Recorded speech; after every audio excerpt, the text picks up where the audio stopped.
Chirchiq shahridagi Al Zaytun oshxonasiga kirmagan insonni o'zi bo'lmasa kerak. Oshxonaga kiraverishingizda sizni shunaqangi atmosferalar bilan kutib olishadi. Ularni ko'rib o'zi oshxonaga keldimmi yo kafega keldim deb qolasiz. Obed paytida odam juda ko'p, hattoki kassaga ham o'chirda turib qolasiz. Al Zaytun oshxonasida boy ham kambag'al ham bir xil.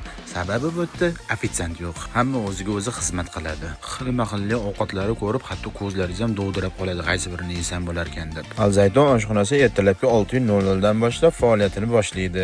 Zavtriklari kashadan boshlab bulichkagacha bemalol topasiz. Obed esa oshdan boshlab lag'mongacha bemalol topasiz. Hamma ovqatlari bor. Eng asosiysi narx-navosi juda arzon. Oshxonani menga yoqadigan joyi ovqatlari juda to'yimli. Al Zaytunning xodimlarining muomalasidan siz bemalol o'chirdga turishga ham tayyorsiz. Oxir o'zim ham o'chirdim keldim va manti zakaz qildim. Hattoki kompotni ham o'zlari tayyorlashadi. Yana bir yaxshi tomoni dastlabki xizmatlari ham bor. Al Zaytun oshxonasiga kim necha marta kiradi va eng yaxshi ko'rgan ovqatlarni обязательно kommentariyaga yozib qoldiring.